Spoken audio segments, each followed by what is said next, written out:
Já passou pela sua cabeça: como faço para destituir o síndico do meu condomínio? Este é um pensamento comum a muitas pessoas que residem em condomínio. E talvez seja também comum a você que esteja passando por algum problema no seu condomínio ou algum descontentamento com o seu síndico. Isso é normal, porque nem todo síndico consegue agradar todos os condôminos.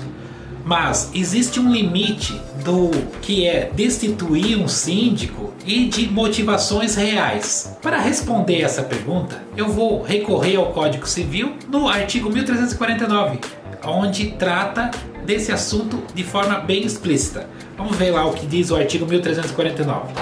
A Assembleia, especialmente convocada para o fim estabelecido, poderá, pelo voto da maioria absoluta dos seus membros, destituir o síndico que praticar irregularidade, não prestar contas ou não administrar convenientemente o condomínio. Então, uma análise rápida desse artigo, nós vamos verificar que existem 3 etapas ou 3 elementos que devem estar presentes num processo de destituição de síndico. O primeiro é a convocação de uma assembleia especial. Ela tem que ser uma assembleia convocada especialmente para esse fim, para tratar desse assunto da destituição.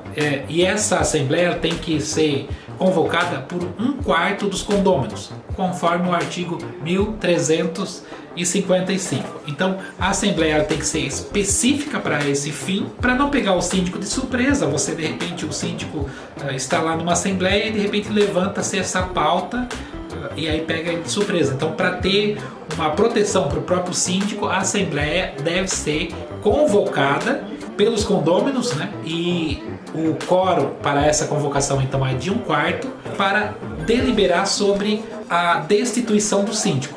Mas não basta apenas essa vontade desse 1/4 dos condôminos para a destituição. Precisa haver uma motivação. Precisa haver uma motivação. E essa motivação ela tem que ter materialidade. Não é apenas a opinião de alguns ou descontentamento.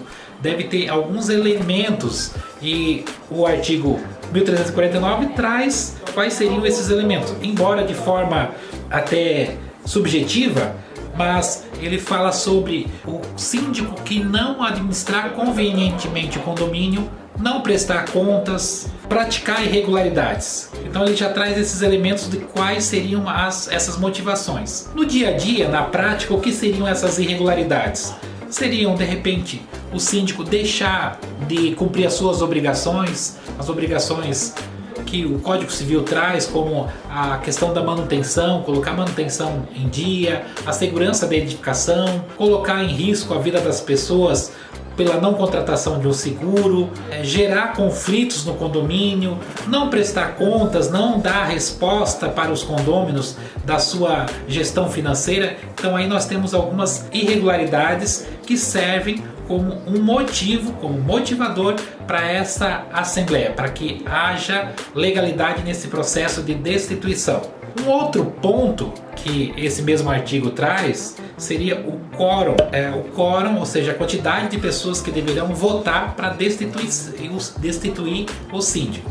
Então nós temos o elemento Assembleia Especial, nós temos o motivo e agora nós temos o quórum. Dentro desse quórum, o que o artigo traz? Poderá pelo voto da maioria absoluta dos seus membros. Essa interpretação nós temos no mercado e nós temos no meio jurídico 2 linhas.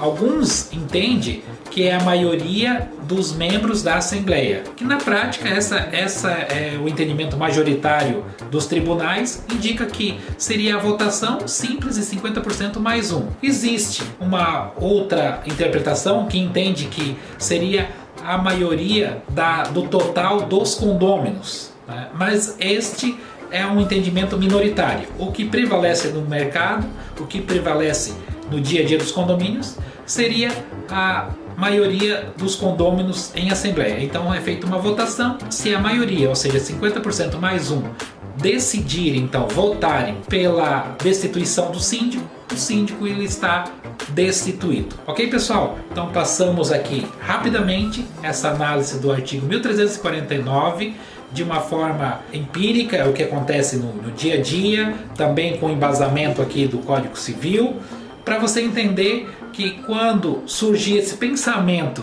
de destituir o síndico, ele tem que seguir algumas regras jurídicas. E as regras já estão aí no Código Civil de forma bem clara, sendo que deve haver uma assembleia especial convocada para esse fim, tem que ter uma motivação, que tenha materialidade, que não seja apenas picuinha entre os condôminos, mas que seja um fato, um consenso, que seja algo verificável pelos condôminos. E tem que ter também um quórum específico, que seria a maioria dos presentes na Assembleia. Ficou claro isso para você? Eu sou o Edmar Manuel, do Condomínio Descomplicado. Se você está gostando do nosso conteúdo, curta e compartilhe o nosso conteúdo. Um abraço e até mais!